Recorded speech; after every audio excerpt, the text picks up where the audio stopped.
Welcome to Crafty Brewers Tales Behind Craft Beer, the podcast that will increase your enjoyment of craft beer and the people who make it. This episode, we have traveled to LaGrange Park, Illinois, to go from grain to glass with Hop District Community Brewing Company and their co-owner and brewer, Jim Koblish. We are going to touch on a beer trend and maybe a beer myth, who knows? And as always, we are going to share stories that make each brewer unique, much like this episode is unique because it is our first time recording outside. We have been joined by two separate broods of cicadas. It's very, very exciting. Cody is working his magic. And speaking of Cody, he is the man behind the camera. He is the man spinning the dials. He is the executive producer of Crafty Brewers, Cody Goff. I'm beer drinker and hellraiser Brian Noonan, and all my opinions are strictly my own for good reason. With me, as always, pardon me, is the high priestess of hops, the matriarch of malts, the femme fatale of fermentation, the siren of suds, the regent of remote podcasting. She's the co-owner of Exit Strategy Brewing Company, Catherine Vallow. Hello, Catherine. Hello. That was great. What's up? You like What's that? going on, everybody? This is great. How many cicadas can you send me so I can put them into this beer? Ugh. Just kidding. I see some dead ones here on the patio. How is it over there? It's loud. Save them for me. Send them down. No, you don't want them. But you first, don't want microwave them. What? Ick. We're gonna serve them in shots. All right. So, Catherine, you are in sunny Florida. That is where you reside now. Things are hot down there. You are drinking a cool beverage and wearing a tank top to stay cool. That is quite on brand. It's a very vibrant tank top. It's great. It is. I actually, I sent a picture of this to my best friend, and I was like, see, it's not black or gray or beige. It is bright-ass blue. This is from our Pride collection. I'm going to try to stand and not kill myself. See? Oh, that is beer cool. for all. Jim, this is when Catherine brings up a myth that non-professionals like myself and many of the people who listen to this, we've heard our whole life. Well, I've drank a lot of beers. If that counts as a professional, yes, I should be CEO. But there's things that we've heard our whole life about beer. Sometimes they're true, sometimes they're wildly inaccurate. Okay. And so we try to discuss them. Feel free to jump in. Catherine, what do we got today? So today we're going to talk about this myth that beer is better in bottles than it is in cans. And it's something that the beer world has gone. You know what? When I read it and was thinking about it, I was like, oh, that's such bullshit. But people still, in some way, shape, or form, believe that, bottles are going to be better than cans. And there's a number of reasons why that's not true. Some of them get very sciencey. The first, it should be very obvious to anyone. Bottles are worse because what can get through glass? Everyone who went through science in second grade. Light. What is one of the enemies of beer? Puritans. Light. It's only one of the enemies. Beer has a couple, but light is right. Light is one of them. So that's one of your first reasons. There's also this weird misconception that with cans, you may absorb some of the, I don't know where this came from. This was something that I did hear once, at a festival or something, because we were pouring out of cans at a festival and someone was like, oh, don't you get aluminum, particles or molecules? And I was like, dude. I can taste the can. Yeah, you can taste the can. I don't buy it. See, but this is something I believed growing up. I preferred, back in my youth, drinking beer out of bottles. Sure. Psychologically, it tasted better to me. Right. And even when I would have a can, I would have to pour it into a cup or something. Even if it was a cheesy red plastic cup, I would pour it in. This is the sciencey part of it, right? So the thing with cans now is that the cans that we all use to can our beer, they're BPA-lined, which means that you're not going to ingest aluminum. Your can is a better seal. Your can is non-permeable by light. Your can is going to keep things fresher, honestly. So the myth about beer being, better in a bottle is bunk, man. Is bunk. Further thoughts? Well, okay, then let me axe. As we're sitting here with Jim, we're looking at a beautiful Hop District growler, which is made of, correct me if I'm wrong, this is glass, correct? It is. And most breweries, if you get a growler, they are glass. So what's the Why? Why the difference? Well, these are sort of a different animal. When you're talking about a glass bottle versus a can, though, that's much different than some with a twist top. Okay. So that's a first big difference from, getting a 6-pack of bottles. I really think the enjoyment of the bottle thing really might just be how they like it in their hand, or it's what they mentally expect. Okay. So it can vary beer to beer. Like, have you ever had Corona in a bottle versus Corona in a can? There's something about it that's different. It's holding that long neck with a couple of fingers and just, kicking it back. It's the experience that I think people might really subconsciously prefer. But I will say that I personally enjoy out of a can over a bottle. So I'm team can on this one. And is it because with the growlers they're intended to be drank right away? Yeah, or within the next day or so? Tops a 24-hour shelf life. Okay. The growlers, they do have a much better seal. They're not reusable like the growlers are, but they got a much better shelf life. Like it really holds the quality of beer much better. The carbonation will actually stick in there, and it really is. It's much better. We don't have an actual packaging line yet, like a canning line or bottling line. That'll be hopefully next year at the other location. But for my preference between these two options that we offer, I would go growler every day. With the growler too, I mean, we were saying, the life expectancy on that is 2 days. It operates exactly like a 2 liter of pop. The minute that you twist the tap, you've devalued the product, right? So like with that growler, that's it. You're done with it. And I think it's another different animal, obviously, because of the quantity that's in there. The other thing that I think is nice about these things are crushable. They're more recyclable. They're not going to break. You can take them anywhere. And they're easier for a lot of breweries. I mean, smaller breweries are always going to go with a canning line. You're either going to go with your own canning line or you're going to go with a mobile canning unit. Yeah. And it's just, you're just going to get pallets of cans, which essentially weigh nothing. So team can right here. Team can. All right. Then let me just ask this question. And sure. Now I'm used to getting every brewery I go to, everything's canned. So you're getting your 4-pack to go.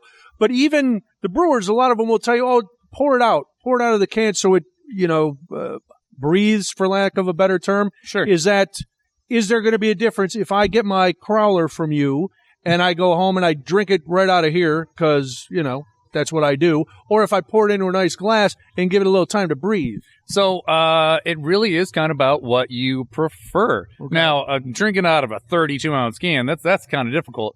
But, I don't know who you think you're talking to, Jim. I don't. But what I'll say is it's really about what you prefer. They recommend pouring in a glass because it's supposed to release some of the aromatics. Yeah. You can really, really get your nose in there, experience the hops or whatever the style of beer is. Right out of the can, though, if you talk to the guys at Alchemist in Vermont, they've made a pretty good name for themselves. All right. I had a couple of their beers the other day, and it says on there, drink it from the can. They're like, oh, wow. We work really hard to make all these flavors and aromatics and, keep it in there. Okay. So their theory is that you sip it from the can, it keeps more of a punch. Very nice. All right, so we've learned that is bunk. Beer does not taste better out of a bottle than a can. It's true, and I want to compliment you really quick there, buddy. I like that you used the word breathe. Thank you. That's because we've talked about beer breathing, and that was great. So proud. All right. As I mentioned, we are at Hop District Community Brewing Company, 23 East 31st Street in LaGrange Park, Illinois. Hop District Brewing is their website, and the co-owner and the brewer, Jim Koblish, is here. Again, welcome. Thank you for being here. Thank you for allowing us on your patio. It's lovely. Great. I'm happy to have you guys. This is how it should be drinking in the summer. You should be sitting on the patio and talking about beer. All right. Normally when I ask brewers, how did you come to this life? 99% say, well, I started as a home brewer, and then I went to school, and blah, blah, blah. But you were distilling liquors, spirits, before you started on beer. That's a different kind of path. Pave it for me. It's a little different than most. And what's funny is a lot of brewers evolve into being interested in distilling. So I kind of took it in reverse. And so a quick short story about becoming a distiller is I actually my family owns a small plot of land in Illinois where we grow corn and soybeans. Okay. And it was an inheritance. Nice. And when I was in college, I was given an assignment, write a business plan. And okay, I recently was inheriting this piece of land. I was like, well, what do you do with corn? Well, you make whiskey out of corn. I like whiskey. Yeah. So I thought that would be a pretty cool thing to write about. Well, I didn't know what to write about because I didn't know how to do it. How to make whiskey. Yeah, so I was like, okay, I'd better go out and learn how to do this. And I actually thought it was really cool. It was really interesting, the science, kind of the art behind doing it. And after that assignment, I was sort of hooked, and I kind of deep dove into it. I got involved with the American Distilling Institute. I did a few classes. I went out to Journeyman in Three Oaks, Michigan. Oh, wow. Okay. I was out there for a couple of weeks, and then I was actually hired as a distilling consultant down in Florida. Wait a minute. Yeah. So that's how I originally got into the distillation world. Okay. But believe it or not, in comparison with breweries, there's not as many of them. So there's not as many job opportunities. So luckily, I was in an area. There was a small brew pub that's not around anymore. It was called Bury Me Brewing in Fort Myers, and they were looking for an assistant brewer. So I called them up and I said, hey, some of the stuff that I do overlaps with some of the stuff that you do. Give me a shot. Okay. And so that's where it all sort of changed gears. And I liked the pace of it a little bit better. The pace of brewing over distilling? Yeah, because you can make something new every single week. Okay. And you get to try it just in a couple weeks or a couple of months. Whereas in distilling, sometimes those products aren't really, truly ready for a couple of years. So I really liked the pace. There was more ingredients. There was more, I don't know, artistic freedom. Yeah. More you could do. So I wanted to ask you, what are the transferable skills from distilling over to brewing? So obviously they are different, but both of them involving mashing of grains. That was like the foundation of it. Yes. So learning about different grains, the starch content, the sugar content, protein content, all of that was necessary and useful. I just had to kind of tweak how it was being used. So instead of simply make as much alcohol as possible, that was the distilling, to make the liquid as drinkable as possible. Okay. So there was some overlap, with the mashing and some of the equipment, steam boilers and all sort of process piping, like the flow of things. That's where the overlap was. But I carried it over and made a few adjustments, and here we are. There you are. I'm surprised, quite frankly, that Hop District doesn't have pig in its name somewhere. Because researching you've worked at more than one brewery that had pig in its name, and I thought this is some sort of either coincidence or fetish or something. Yeah, you did, and yet research. you've abandoned the pig here at Hop. I have let the pig go. Okay. So when I moved from Florida back to Chicago, one of the opportunities I had was at the Peckish Pig. Okay. I started out there as a manager of the restaurant, and then I got moved into the brew house after I brought in some samples of the beers, and the company went through some adjustments, and so it created a place where I could move up. Okay. And so I took over there, and I was there for 3 years. And at the end of my tenure, one of the other places that was hiring was Nevin's Brewing Company that had recently rebranded into Midnight Pig. Purely coincidence, no fetish or anything. We'll see. Like Okay, that. I just have to ask. I mean, of course, the world is wanting to know, right? That's right. It's like, wait a minute. We know he's got pig in his past. Yes. What's going on? Why this sudden 180? I mean, yeah. Yes. Well, I mean, bacon. I mean, everybody likes bacon. Everybody loves bacon. Everybody loves it. All right. So when you started at the brewery in Florida, and then you came back to Illinois, and you were working in the breweries, were you also brewing at home and coming up with recipes? Yes. When you said I brought in some of my samples to the pig, is this stuff you were doing at home? Oh yeah, definitely. So I really thought, what better way to become a better brewer, because I was at, I thought, a pretty high level distiller. Okay. But I was now at the bottom of the talent pool as far as brewers go. I was new, I was the newbie. So I was like, okay, let's dial some stuff in. You got to learn all your ingredients. Like how can you make a really, really nice beer if you don't really learn what you're working with? Right. So I was brewing like crazy. And I would say for the first couple of years, if you ask my wife, I dumped out far more beer than I ever kept, because every single time I would say it's not good enough. No. It's not good enough. If it didn't taste like something I could go buy in a store, I didn't want it. And I don't know if I'm partly perfectionist or it was just the way I was built. It's not good enough. I need to do it again and make the changes necessary. Nice. Catherine, you can empathize with that, right? Please. So yes, and I love asking because everybody's like, "Oh my God, I just sat there over my stove and I brewed and I brewed and I brewed and I brewed." Do you remember? I mean, everyone starts with a kit. Sure. Because you got to look at right? I didn't. Do you remember your first kit? I didn't have a kit. You did not start. I did not. Did you start with all grain? I went all grain. I said to myself, if I'm going to do this, why am I going to start with a syrup? Look at you. Look at you. Hey. You little show off. Look at us. you. Hey, look at us. Big time. It really was though. Like when you go to those kits, you got to ask yourself, is this how a real brewer does it?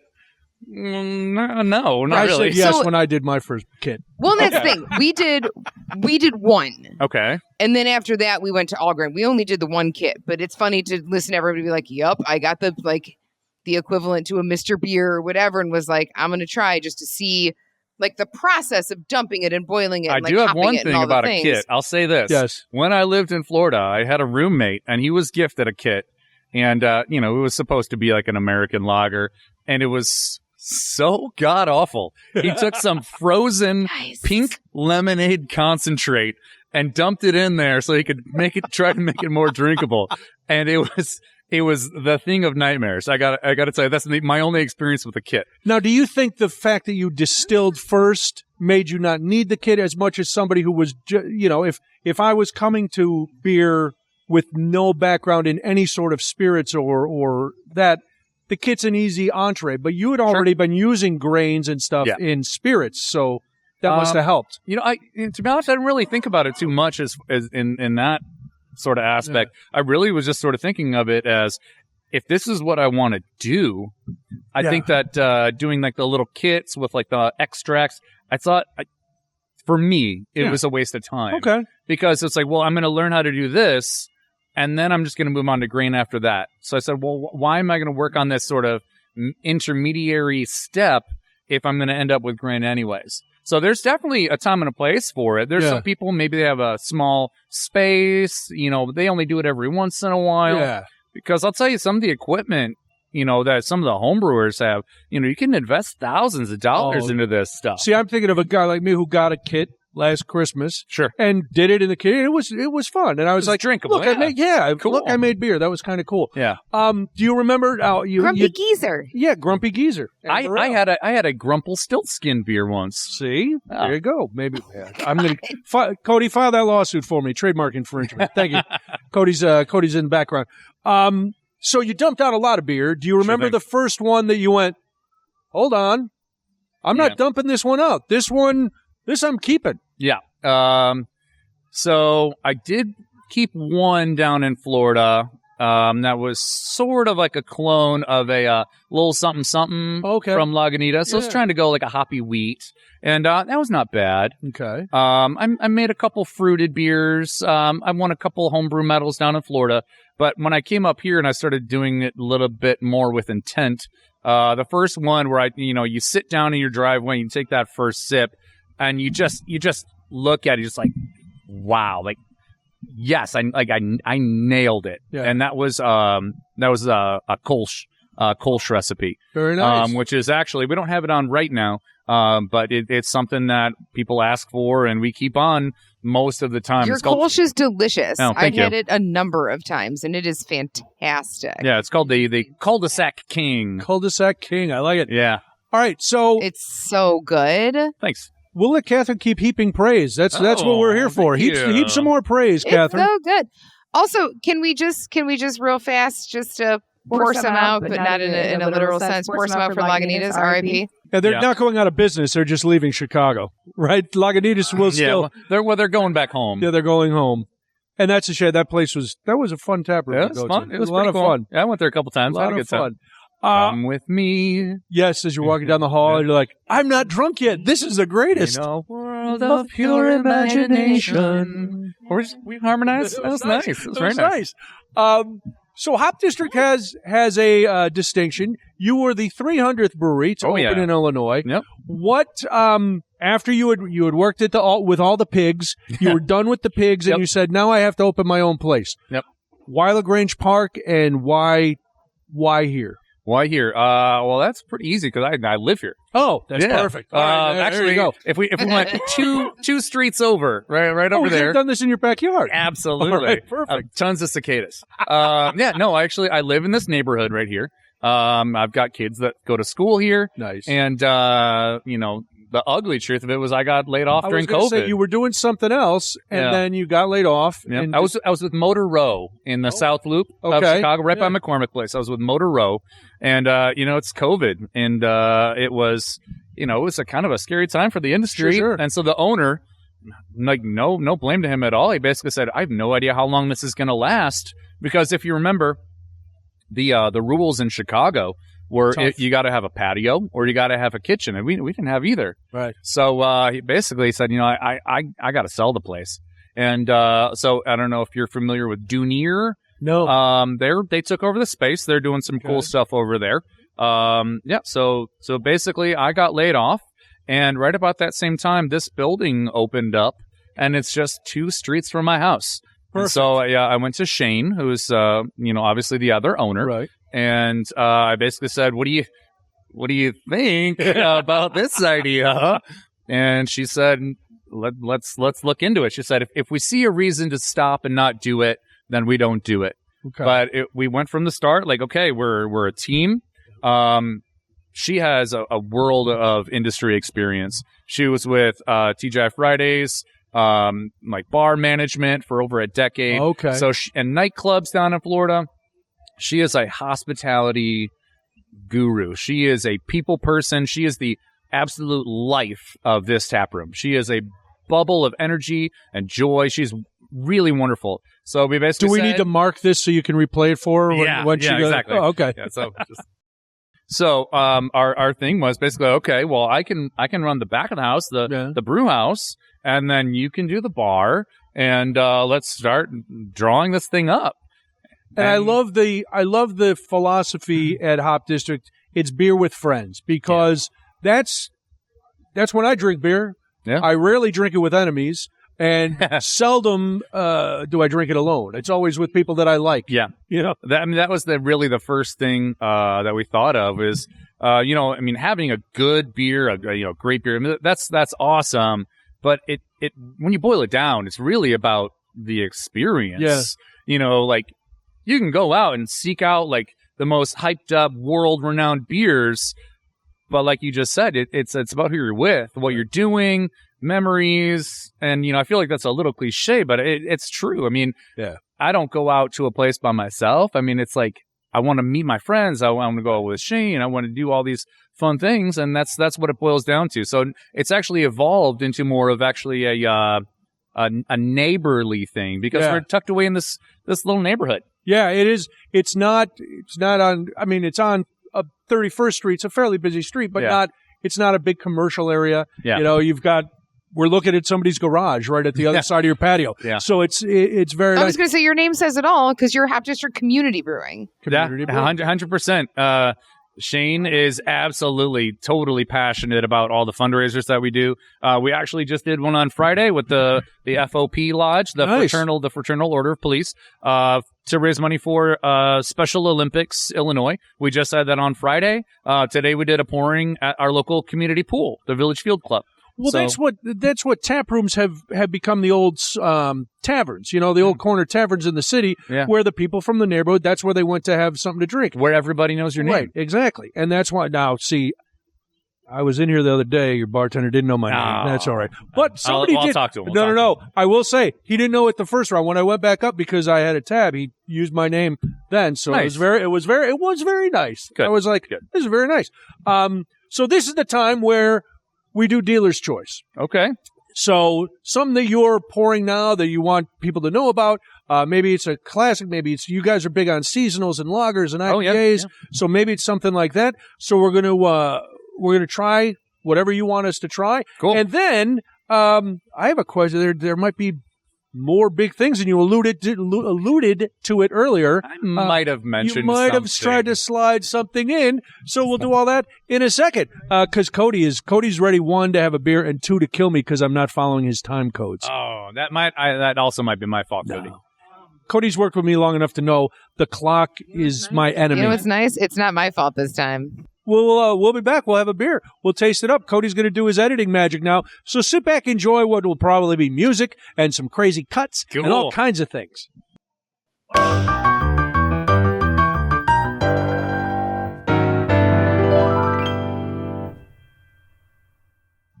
All right, it is time to sample some beers. Once again, we are at Hop District Community Brewing Company in LaGrange Park, Illinois. HopDistrictBrewing.com is their website.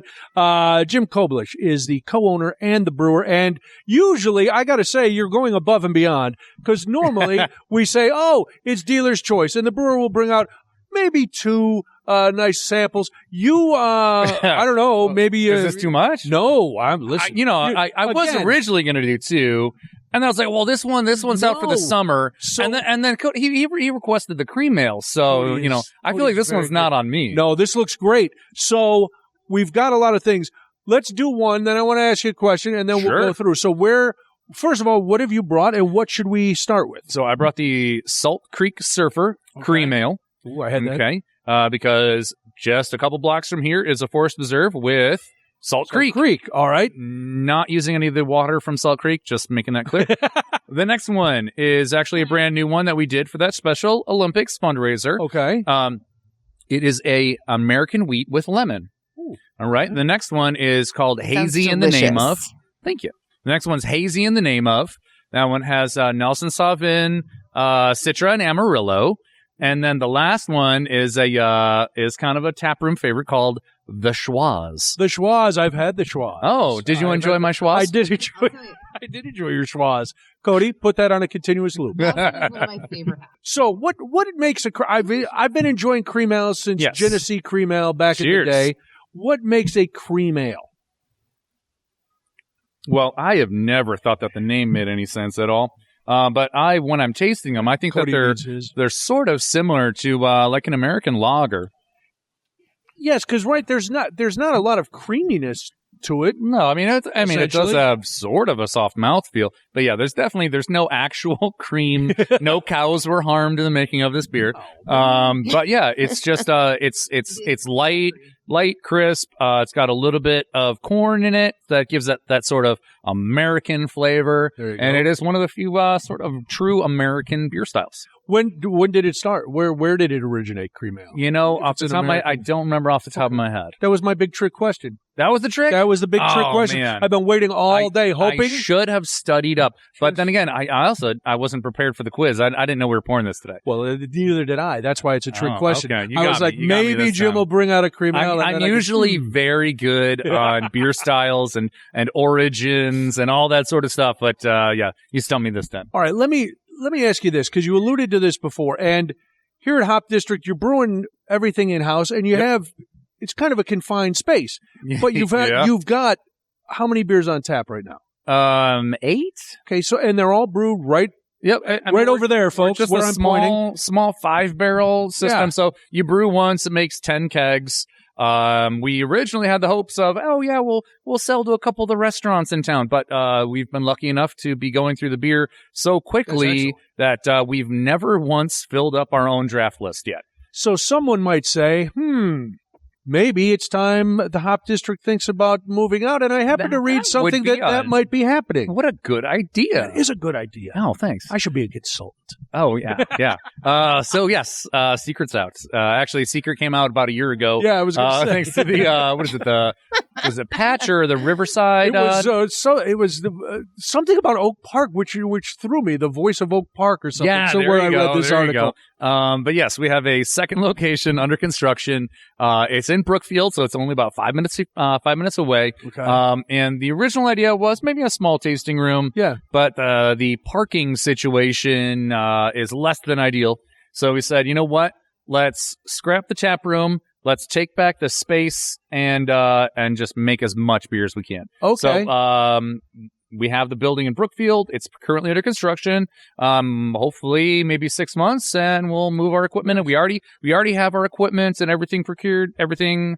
And as soon as we get the permits, everything will start brewing. Let's talk about size. Let's talk about what you're brewing on over there. Okay, so I have not brewed on it yet, but it is a 3-vessel. Right, I was gonna say, hit me with the sexy talk of fermenters. Okay, Come on. all right. So it's a 3-vessel, 15-barrel brew house from ABE, fully automated. Nice. And we have. Oh, that's slick. Yeah. So all right, hold on. Layman question. Okay. What does that mean? So essentially, a lot of the valves that are on this brew house are pneumatically controlled. So I go to the touch screen and I pull up my recipe that I've entered in the computer. Okay. I hit start, and maybe 3/4 of everything from there is actually automated. Oh, nice. It has timers. It has valves that will open and close based on like what I have inputted into the system to do. So it is semi-automated. So robots will be making my beer soon. Is that what you're telling me? Maybe, but I'll still be the guy behind the curtain. All right. Yeah. The great and powerful Oz. Yes. All right. So I like that. we will have right now in our possession, we have 4 30-barrel fermenters, a 30-barrel bright tank, 2 15-barrel fermenters, and a 15-barrel bright tank. We don't have any packaging, canning, or bottling or anything like that yet. We figured we would start with draft. Okay. Just sort of flood the western suburbs as much as we can, because we figured with that, you get the name out more, you build the brand more, Sure. because you really want somebody to recognize you when they walk into a store. Our closest liquor store is called Cork and Keg. It's here in LaGrange Park, and they know us, but if somebody from out of town stopped in and they see us on the shelf without hearing of us before, they'd probably just look right by. So we're going to try to build up the name organically before we start getting into packaging. That makes sense, because I've been out at places and had a beer for dinner, and I'm like, oh, I really like this. And then I look and I got to make sure now when I go to the liquor store, I got to look for this. Look for this place. Well, and I think what's smart about that move is building it organically, because we know very well that right now in beer shelves, like your shelf position and crowding and all of that, when you get right. So like that's the thing. So build it up, get it out there, and then you got to have the you're demand. Gonna have that better time of like premium shelf space, which is great. Exactly. Yeah. It sounds like a fabulous system. Thank you. What you were saying about buying a beer with dinner? Yeah, it's an easier investment for a customer. Right. I can have a beer. Sure. If it's not my favorite, I move on. But what seems to be a harder thing to do is spending the $15, $16, $18 on a 4-pack, and then if you get home and if you're disappointed, then you got 3 more cans. What do you do? So speaking of demand, let's move on to our next beer. How's it like that segment? No, I like that. It's very smooth. Yeah, right. Speaking of smooth, you should try this lemon wheat. Wow. Oh, I might have a rival for my. I might have a rival for the segues. There you go. So this is an American wheat with actual fresh lemons in it. So the lemon wheat, we try to make it as balanced and drinkable for summertime as possible. Okay. It has crystallized lemon oil and actual fresh lemon zest. We actually did it all by hand. Okay. And the thing is because if you use like a lemon juice or puree, what do you end up with? It's going to be lemonade, sour as hell. Yeah. So we didn't want that. We just wanted a nice wheat beer, sort of like an Oberon 312, that sort of lane, and then just a pop of that fresh citrus. Yeah, because it doesn't make me pucker like. But you're like. You definitely get that citrus. You get that lemon without going, okay, that's very exciting. Yeah. Yeah. So there's no punch Lemon's back also one here. of those ingredients that if you use it the right way, yeah, like lemon is itself is beautiful. But if you're just like, here, suck on this, don't ever say, here, suck on this. Wow. What kind of show is this? Yeah, that's getting I'm me gonna send it canceled. back. That's gonna. Wow. All right. Florida. You know what? It Catherine happens has at least truly once a show become a where I, like, Floridian. Don't think until it comes out of my mouth. That's Yeah. what she said. Anyway, all right, let me, because we've talked a lot on this show with ourselves and with brewers about beers needing to be, sit out for a little bit and let them breathe and let the aromatics get out. Okay. But this is a kind of beer, like you're saying, if it's 80 or 90, I'm going to drink this cold and enjoy the hell out of it. Oh, absolutely. I'm not going to let it sit on the deck and get the glass all Yeah. condensation. There is I'm gonna such a go, thing bam. as too much, of a good thing. Sitting out too much, breathing too much, all of that. Beers are meant to be enjoyed and drank. And, as long as it's not too cold, go for it.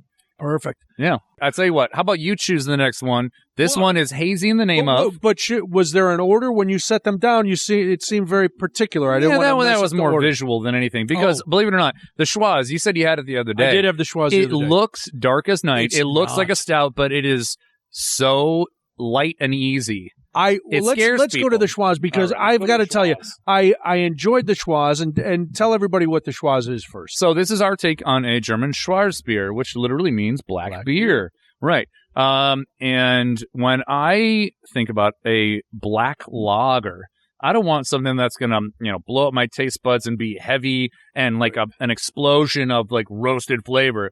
I want it to drink like a lager. How that sounded like you should be doing voiceovers for some kind of. Thank you. Thanks. I work on it at That's home, very like I said. good. That's very nice. But yeah, I wanted the roasted flavors, but you got to still make it easy going like a lager. I love Schwartz beers. You also have, is it Dark Alley? Is that Doom Alley? Doom Alley, Yeah. which I also love too, which looks similar. Yeah. But what's the difference between a Schwartz beer and that was a dark lager? That's a Munich Dunkel. Okay. So it's similar in color. The Doom Alley, it is a shade or two lighter. Okay. It's got like a little hint of ruby in it. Yep. And yes. that one's kind of funny. I let my kids name it. So Doom Alley. I guess they got it from riding their bikes back here. But what? A Munich Dunkel, it's supposed to be reminiscent of like bread crusts. Oh, okay. It's supposed to be like a little bit richer. So it has a lot more body. It's got that toasted bread and a hint of cocoa. So this is a little bit lighter body, a little bit drier finish, but it still has that roast. Yeah, it's really good. The Schwaz. Schwaz. Well, and tell everybody too, dark beer has no season. You can drink dark beer whenever. Yeah. I would, just like Cody we were talking about the wheat beer with the lemon, drinking on the patio, I would drink This was I would actually, drink my Schwaz on the deck. Well, this was intended to be our winter seasonal. This was our winter lager. But you didn't want to go through the shrinkage?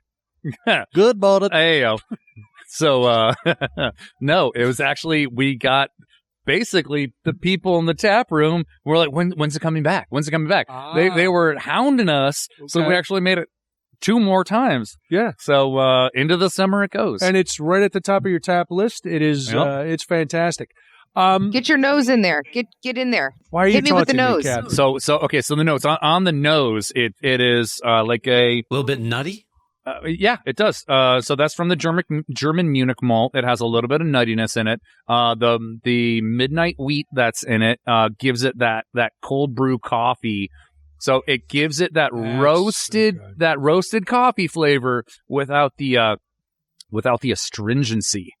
Okay. So if you use a midnight wheat, without getting too involved, we love science. Get involved. Okay, that's Catherine's jam when it gets sciencey. Right. So they call it a bitterless. So comparative to like a Black Prince, where it's a barley malt that's been dehusked. Okay. So when you roast barley malt to such a degree where it's basically black, the husks themselves can actually give like an astringency. There's tannin in there, and basically when you use a dehusked version or a version of wheat like this midnight wheat that we use, you get the flavor of it, but without that harshness, the burn or astringency along with the black malt. Very nice. So if you think about like biting into a straight coffee bean and what that does to your palate, that's kind of akin to like when you roast it so heavily that you're like, what is happening? Imagine crunching on just a coffee bean. Not like a flavored one or anything, just like a straight coffee bean. And you get there's a bite that happens right here. Yeah, I tell people when they ask, because they see because our grain is actually like right in the bar's view. But I tell people all the time that, the grain is actually super comparable to coffee. It's roasted and to different levels, and there's different moisture contents and different colors and all sorts of stuff. Kind of like coffee. But you're right. If somebody who doesn't like darker beers looks at it, there's going to, this is so heavy. It's very light on the palate. The body is light. Yeah. It's goes down easy really finish. Smooth. Yeah, it's really good. 5%er, so it's not going to knock you out. There you go. Yeah. We like that. All right, before we grab before we go into our last beer, let's start the big three because, Jim, I don't know if you know this, every episode we ask the brewers the same three questions. Okay. So, number one, the hill you'll die on, a beer that may be popular, a style that people are clamoring for, but you here at Hop District have drawn the line in the sand and said, I will never brew this beer. Well, that's great. It's tough because, you are also a business. Sure, so you do got to make what people want, but you still got to have your, Are you going to sell your soul? You got to have your principles. Right. There is just I love my diplomatic brewers who are like, we're a business. We want to make everyone happy. And then you're like, no, tell me what's in your heart. Yeah. Okay. So in my heart, there are breweries where they specialize in like the heavily fruited sours and, the pastry this and the milkshake that. I just can't do it, man. I just can't. I mean, like, if we had to tally up the number of people who have used the word milkshake on this podcast, it would outweigh almost every other word that's been used, especially for that question. Everyone is like, I mean, maybe a milkshake. Sometimes these things will cross my feed on socials. Yeah. I just go, but they're so popular. I know. They're so popular. And they're so adjuncty. Yeah. Well, is that the reason? Is that why the adjunctiness and the lactose and all and that everything that I do here, you'll find it's normally fairly balanced. Even if it's an IPA with a bunch of bitterness, there's like a little bit of some malt, like sort of balancing it out. But I just some of these are just extreme. When you pour it out and, there's like a kind of a clump and a clump and, a viscosity. Yeah. Now I do add fruit sometimes. The wheat has, lemon. Lemon is a fruit. We have done sours that have fruit puree in it, but it's minimal. It's for flavor. Sometimes you see them in a glass and, it looks like the puree itself. And that's just too much for me. All right. When you need to triple wash the glass, you've done too much. Yeah. It's not lipstick you're worried about. It's the film. And it's like there's still seeds in there. Okay. A beer that you brewed that may have been really popular. Okay. People liked it. You guys liked it, but for whatever reason, you have decided, I can't do this one again. Okay. It's not that I don't want to. Okay. But we do a very limited amount of Imperial Stouts here. Yeah. Okay. We typically we release one for our anniversary, which we are 2 years old now. That's right. Our Happy party, birthday. thank you. Our party is on June 14th. Very nice. And we have an Imperial Stout release for that. The other time is for Halloween. Just for fun. I don't know how it came about, but we always release one for Halloween. Okay. Just seemed to make sense. But the reason being is just that there's so much in it, and everything here is, in comparison to our upcoming location, it's all automated. Everything here is manual. So when you are dealing with 700 pounds of grain that you're stirring by hand, man, I got to tell you, that is one of the longest days of your life. That's a right big there. workout. Yeah. So It's simply because they are extremely difficult. Okay.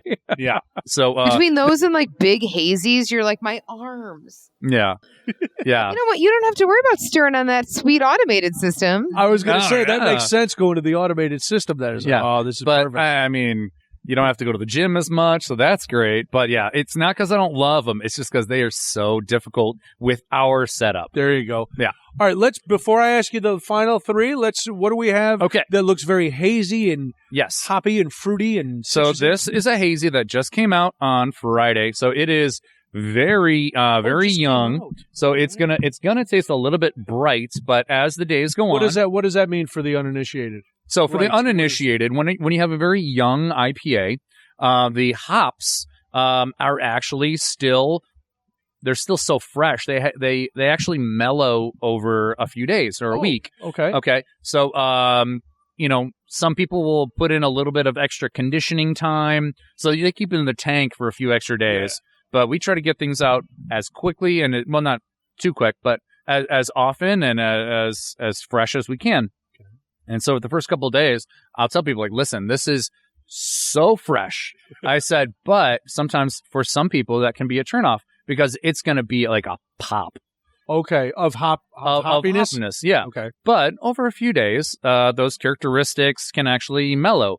When you're doing like a double, triple dry hopped hazy, there's actually a lot of polyphenols that come from those dry hopping levels, and they actually drop out over time. So some of the more hazy, specialized breweries, I've heard of them letting them, once the beer's done, they actually let it sit in the tank for up to a month.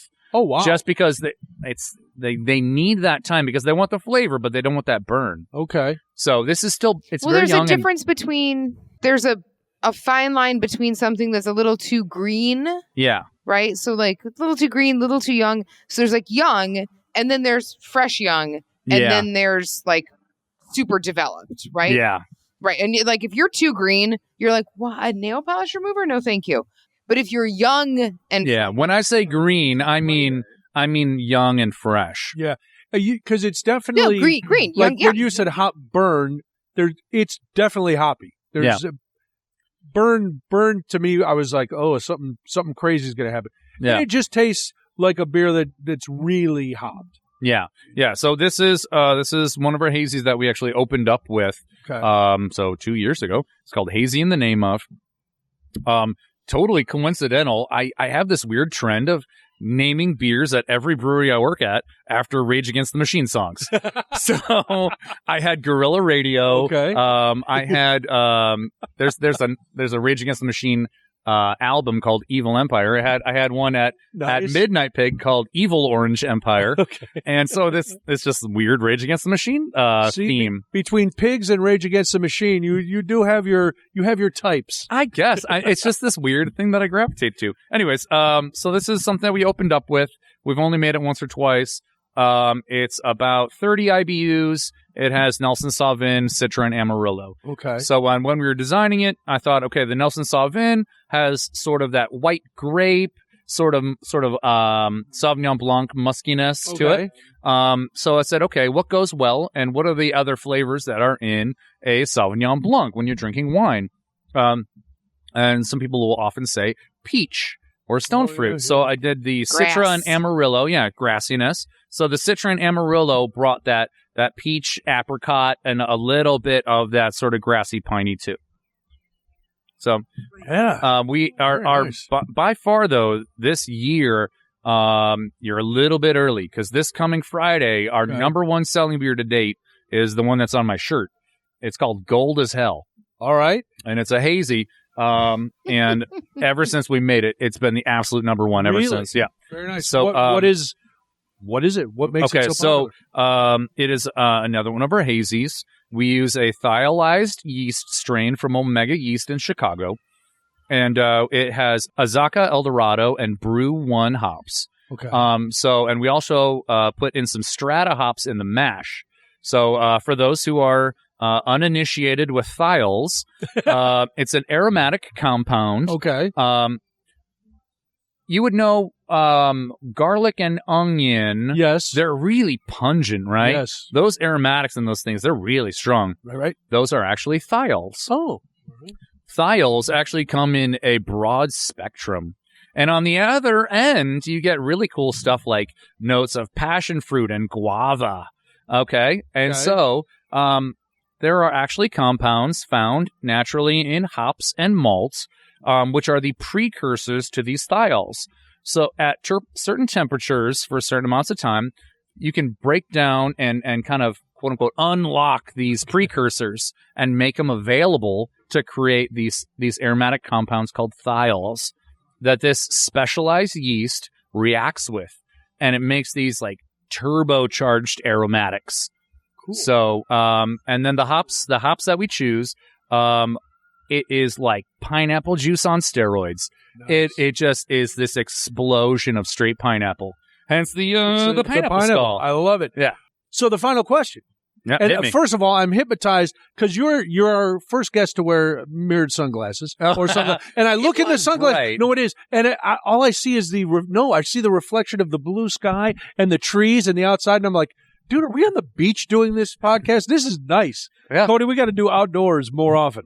Well, all right. So the final question. Yeah, are you looking at Sully over there? I liked you. If I were only that thin drinking. The whole point of that was to make it feel like you're on a beach. I love it because I love Chicago summers, man. Drinking outside is the best. All right, let's hear that question. Final question. Your go-to off-the-clock beer. Could be one of yours. Could be something else.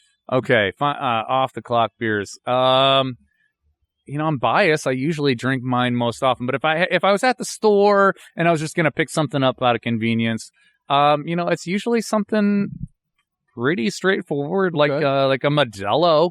Okay. Oh, yeah, good Modelo. Yeah, I mean, I like Modelo. It's always consistent, predictable, nice, easy drinking. Fits times. Absolutely. Most brewers, I'm sure you've heard a million times, say High Life. That's been the number one answer. I find it too sweet. Okay. Wow. All right. Yeah, it's too sweet for me. Hot take on the High Life. Yeah, I like it. Yeah. So I like something more like a Modelo or something along those lines. All right. Well, this is the time when we go to Catherine. And Catherine sometimes will get a bee in her bonnet about some sort of either a behavior or a trend. But today, since you were here and you were a man who's already mentioned that he wasn't born in Florida. I like how you distance yourself. I'm not different. A native, but I lived there. Yep. Catherine's having some Florida issues. Okay. That she wanted to bring up while you were here. What's on your mind? What's on your mind, Catherine? So we were talking about trends earlier, the three of us, and Cody asked, have you noticed any trends in your time down there? Now, we've hit our 1 month of being here. Okay. Happy anniversary.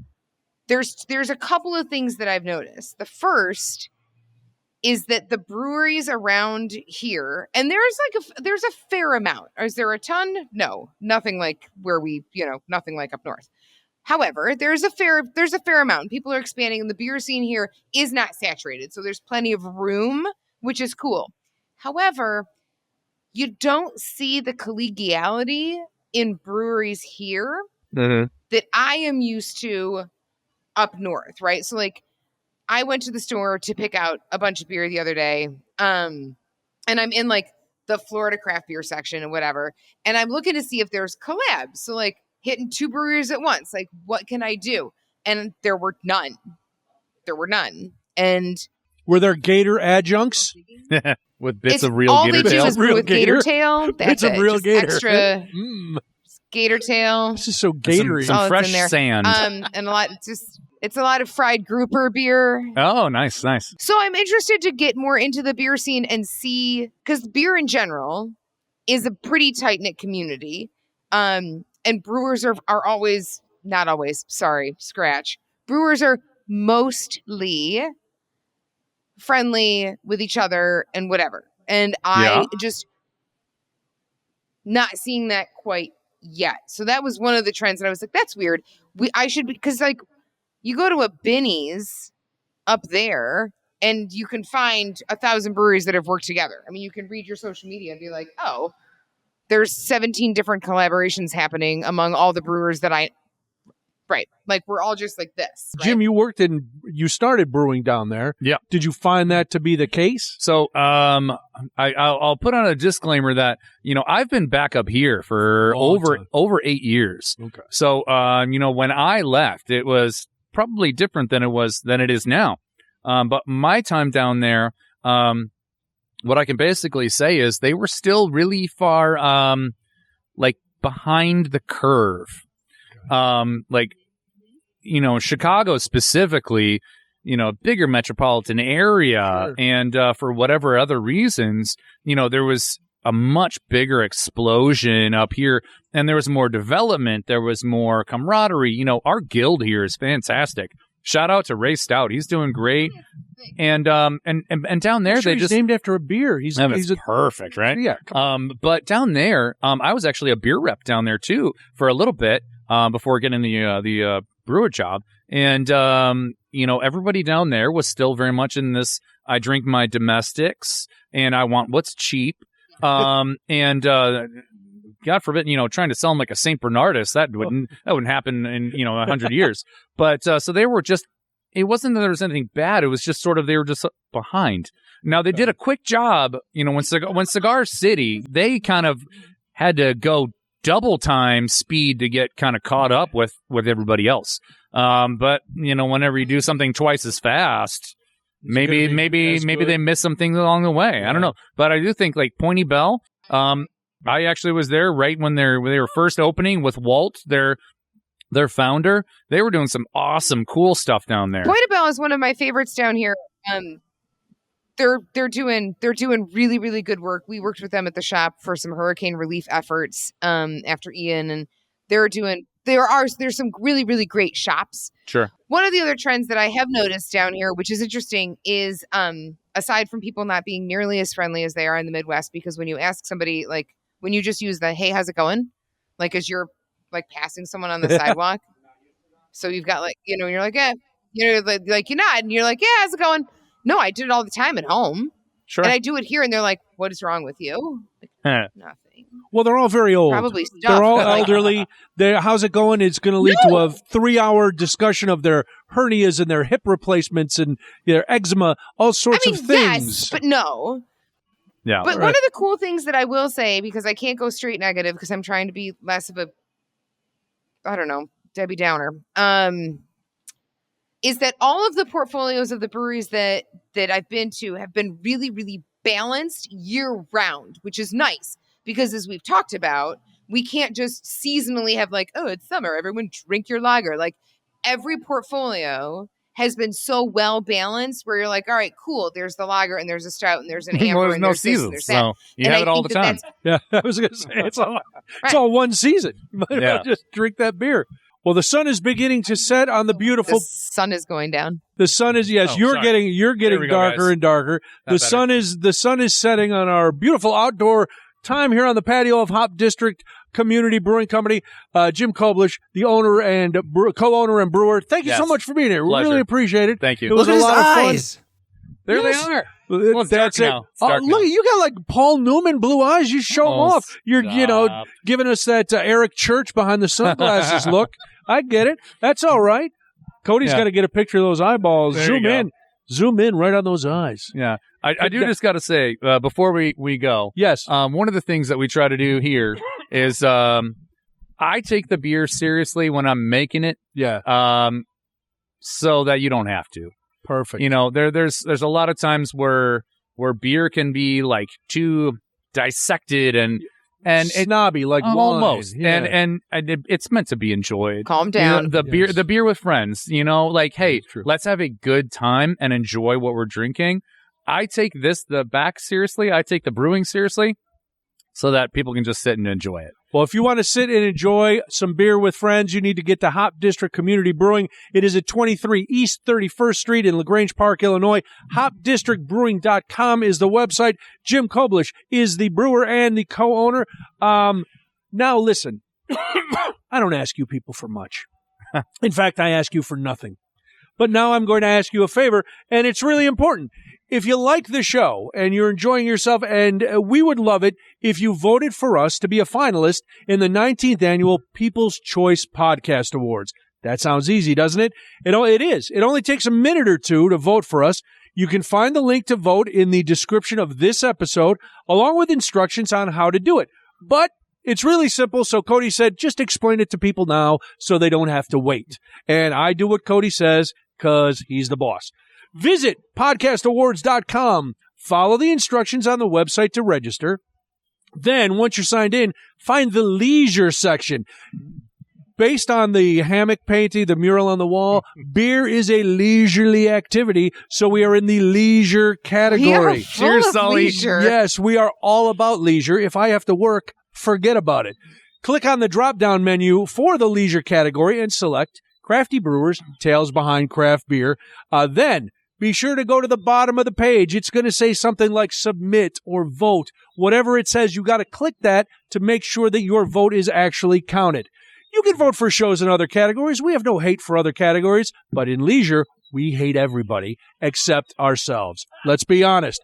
You can check a box to volunteer to be a judge. How cool is that? Why is that cool? Because since we're in Chicago, we know a little thing about tipping elections one way or another. So if you're a judge and you like us, I'm not saying, but I'm saying. I'm a little low on cash. By the way. We'll take care of it. We got it all worked out. We're working this off in trade. So again, visit podcastawards.com. You can register and vote for us in the leisure category. It's Crafty Brewers, Tales Behind Craft Beer. It's free to vote. It would be a huge deal if we won. Cody claims then I'll be driving a Lambo. Finally, the chicks will be digging me. There's all kinds of things that could happen if we win. Cody's going to write out all of these instructions in the description of today's episode, so it's easy to find. So it would be a big favor. We would really appreciate it if you could do that. And if you want to support the show, Catherine, we have merchandise at craftybrewerspod.com. God, do we ever? We have so much. We've got our Pride collection out right now, which we're super, super proud of. We've got collections of various moves. We've got beer-flavored beer. We've got Two Fingers Ahead. We've got Short Girl and Drinky. We've got I Drink and I Learn things. We've got the one that I thought about today, which is Don't Be a Dick. That's a good one. Yeah, that's a great one. That's a real good one. The nice thing about the merch is anything you buy goes to help to keep the show going. It supports the show, helps us cover Cody's editing software and web hosting expenses, because Cody, quite frankly, could be making money on another podcast, but he's working with us. So, buy a T-shirt, whatever. Thanks, that's fine. And if you like social media, Catherine, where do they follow us on social media? Come find us on Instagram. We're actually in 2 different places. You can find us at crafty_brewers_pod. You can also find us at crafty_brewers_pod_. Crafty has replaced the Exit socials. So wherever you were following Exit, you're now following Crafty, but you can choose one of those 2. Follow along. We are also on Facebook, Crafty Brewers, Tales Behind Craft Beer. And more importantly, and most importantly, they're all equally important. Who am I kidding? If you're a brewer like Jim, or if you know a brewery and you're thinking, man, we should, I wish they would go to my favorite brewery to do Crafty Brewers, Tales Behind Craft Beer, drop us a line. It's craftybrewerspod@gmail.com. Brewers, don't be afraid. We're nice, aren't we nice? This was great, man. We have a good time. Today's episode of Crafty Brewers was produced and edited by the one and only Cody Goff. For Crafty Brewers, she's Catherine Vallow. He is Brian Noonan. Any last words? I've got some. Are you ready? Oh, I thought are those your last words? Because I'm like, yeah, no, mommy. I got them. I'm ready. Classic. Here we go. Ready? Classic. The first one. Okay. Say gay. Say it all the time. Say it loudly. Happy Pride. Like right now? The second, talk about climate change all the time and often. There you go. As many places as you possibly That's can. a lot of final words. That's a lot of words. It's a lot of final words. Cheers. Cheers, everybody. Cheers, Jim. Guys, Hey, this cheers. was awesome. I had fun. Thanks. Later. Bye, guys. And we're clear.